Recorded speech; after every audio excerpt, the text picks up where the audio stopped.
ॐ नमः सर्वाहितार्थाय जगदाधारहेतवे साष्टाङ्गोऽयं प्रणामस्ते प्रयत्नेन मया कृतः। विश्वानि देव सवितर्दुरितानि पराशुव यद्भद्रं तन्नाशुव। दिव्यगुणधारी जग के जनक दुरित दल सकल भगा दो दूर। किंतु जो करे आत्म कल्याण उसी को प्रभु भर दो भरपूर। सुपथ पर प्रभु हमको ले चलो प्राप्त हो संतत ध्रुव कल्याण। सकल कृतियाँ हैं तुमको विदित पाप दल का कर दो म्रियमाण। पुण्य की प्रभा चमकने लगे पाप का हो न लेश भी शेष। भक्ति में भर कर तुमको नमे सहस्त्रों बार परम प्राणेश। असत से सततम से नव ज्योति मृत्यु से अमृत तत्व की ओर। हमें प्रतिपल हे प्रभु ले चलो दिखाओ अरुणा करुणा कोर। ओम विश्वानि देव सवितर्दुरितानि पराशुव यद्भद्रं तन्नाशुव। सभी सुधी दर्शक, आप लोगों को एक बार सूर्य षष्ठी, डाला छठ या छठ पूजा की हार्दिक शुभकामनाएं। एक चर्चा का विषय है कि छठ पूजा का कोई शास्त्रीय प्रमाण है कि नहीं। तो छठ पूजा के नाम से तो कोई प्रमाण विशेष तौर पर नहीं मिलता, लेकिन कुछ प्रमाण ऐसे मिलते भी हैं जो ये प्रमाणित करता है कि छठ पूजा भी शास्त्रीय पूजा है। क्योंकि भगवान सूर्य की पूजा अनादिकाल से होती चली आ रही है। वेदों ने सबसे पहले देवता के रूप में सूर्य को ही प्रतिष्ठित किया और तीनों वेदों में इस मंत्र ने अपना प्रभाव बनाया। विश्वानि देव सवितर्दुरितानि पराशुव यद्भद्रं तन्नाशुव। वेद का ऋषि कहता है कि हे सविता देवता, आप हमारे विश्वानि दुरितानि, पूरी जिंदगी भर के जितने पाप हैं सबको नष्ट कर दीजिए और जो हमारे लिए कल्याणकारी हैं उन्हें आप हमें प्रदान कीजिए। तो सूर्य की पूजा तो बहुत पहले से ही, अनादिकाल से, सृष्टि के आदि से ही चली आ रही है। इसमें कोई दो राय नहीं है कि छठ पूजा शास्त्र सम्मत है। आगे चल कर के सूर्य उपासना की बहुत से प्रसंग समझाए गए, जिसमें वेदों ने स्वयं सूर्य उपास्थान में 4 मंत्र वेदों में प्रचलित हैं। पहला मंत्र है उद्वयं तमसस्परिः स्वः पश्यन्तमुत्तरं देवं देवत्रा सूर्यमग्मन्म ज्योतिरुत्तमम्। दूसरा है उदुत्यं जातवेदसं देवं वहन्ति केतवः दृशे विश्वाय सूर्यम्। तीसरा है चित्रं देवानामुद्गातनीकं चक्षुर्मित्रस्य वरुणस्याग्ने आप्राद्यावा पृथ्वी अंतरिक्षं सूर्यम् आत्मा जगतः तत्सुतश्च। और चौथा है तच्चक्षुर्देवहितं पुरस्तात् शुक्रमुच्चरत्। पश्येम शरदशतं जीवेम शरदशतं शृणुयाम शरदशतं प्रब्रवाम शरदशतं अदीनास्याम शरदशतं भूयश्च शरदशतात्। यानी इन मंत्रों से भगवान सूर्य को प्रसन्न करने की कोशिश की गई और वेदों ने इन्हें सूर्य की उपासना के रूप में अभिमंत्रित किया और प्रतिष्ठित किया। बाद में चल करके पुराणों ने भी इसके रूप को अपनाया, जिसमें श्रीमद् भागवत में एक वर्णन आया है कि जब परमहंस से महाराज परीक्षित ने पूछा तो उन्होंने कहा कि राजन, वह आदमी संसार में सबसे सुखी है जिसे संसारिक लोभ बिल्कुल नहीं है। लेकिन सुनना क्या चाहते हो ये बताओ। तो उन्होंने आगे समझाया कि कोई ऐसी भी घटना है जिसे किसी का मनोरथ पूर्ण हुआ हो और वो सूर्य की उपासना से प्राप्त हुआ हो। तो परमहंस ने फिर कहा कि बिल्कुल है, और ये मूल आधार है इस श्रीमद् भागवत कथा का। और कहानी उन्होंने सुनाया कि महाराज कश्यप की पत्नी थी अदिति।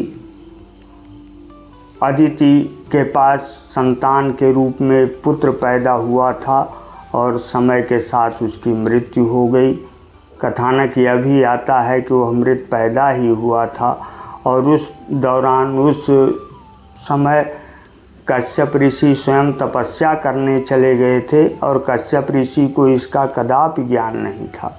लेकिन जब उनकी समाधि टूटी और लौट करके आए तो देखे कि आश्रम की सारी व्यवस्था तितर बितर हो चुकी है। तो कश्यप ऋषि ने अदिति से पूछा कि ऐसा क्या हो गया जिसके कारण आप इतनी दुखी हैं। तो अदिति ने पहले उनको प्रणाम किया, इसके बाद उन्हें संतुष्ट किया जल आदि चीज़ें दे करके, और उसके बाद उन्होंने अपनी आप बीती सुनाई। तो उन्होंने कश्यप ऋषि ने उन्हें उपदेश किया कि आप भगवान सूर्य की उपासना करो और उस उपासना में आपको आपके मनोरथ की पूर्ति होगी। तो अदिति ने उनसे पूछा के नाहम विधिना ब्राह्मण उपस्थास्य जगतपतिम यथा में सत्य संकल्पो विद्यात् स मनोरथ। हे प्रभु, मैं किस प्रकार उनका उपस्थान करूं, माने उनकी उपासना मैं करूं, मुझे कुछ समझ में नहीं आता। मैं अज्ञानी हूं, आप कृपया इस प्रसंग में मेरा मार्गदर्शन करिए। तो उन्होंने बहुत कुछ बताया, कश्यप ऋषि ने बहुत कुछ इस संबंध में बताया, और उसके बाद सामान्य तौर पर उन्होंने संक्षेप में कहा कि श्रितम पयस नैवेद्यम शाल्यन्नम विभवे सति स सर्पि सगुणम दत्वा जुह्यान मूल विद्या। आप पयोधर व्रत रखिए, उसमें दूध की बनी हुई चीज़ों को गुड़ से मिले हुए अन्न इत्यादि से बना करके उसका भोग लगाइए और स्वयं उसको ग्रहण भी करिए, और ऐसा करने से आपको आपका मनोरथ पूर्ण होगा। तो अदिति ने यह कार्यक्रम का कई दिनों तक चलाया। 1 महीने पूरा वो व्रत रहने का उनका वर्णन मिलता है, और कहीं कहीं 12 दिनों तक केवल वर्णन मिलता है। लेकिन फिर भी जो कुछ भी हो, उन्होंने पूरे श्रद्धा से भगवान सूर्य की उपासना इतने दिनों तक किया, और फिर भगवान सूर्य प्रसन्न हुए और विष्णु के रूप में प्रकट होकर के उन्होंने कहा कि त्वया चिच्चामहवत्य गुप्तये प्ययो व्रतेनानुगुणं समीडितः स्वांसेन पुत्रस्त्वमुपेत्य ते सुतान् गोप्तासि मारीच तपस्यधिष्ठितः। हे अदिति, तुमने विधि पूर्वक मेरा पयोव्रत पूरा किया है, तुमने अपनी तपस्या से मुझे प्रसन्न किया है, और मैं अंश रूप से तुम्हारे पुत्र के रूप में पैदा होकर के तुम्हारी खोई हुई राज्य लक्ष्मी को फिर से वापस करूँगा। और इस प्रकार भगवान वामन बन कर के उत्पन्न हुए और अदिति का मनोरथ उन्होंने पूर्ण किया। बलि आगे कथा आप लोगों को पता ही है कि वामन अवतार के रूप में जब आए तो उन्होंने राक्षसों के राजा बलि से उतनी ज़मीन मांगा जिस बहाने उसे पाताल लोक में भेज दिया, और बस इतनी ही झगड़ा का पूरा जड़ यहीं था। अतः स्वर्ग का राज्य फिर देवताओं के हाथ आ गया।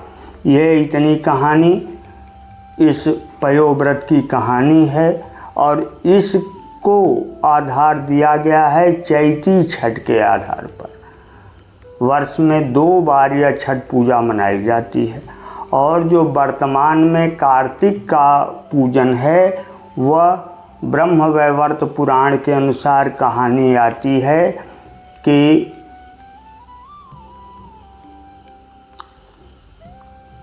प्रियव्रत, राजा प्रियव्रत की पत्नी मालिनी ने पयोव्रत रखा था अपने मनोरथ की पूर्ति के लिए, और उन्होंने भी इस प्रकार से भरपूर निर्वाह करते हुए पयोव्रत अपना पूरा किया।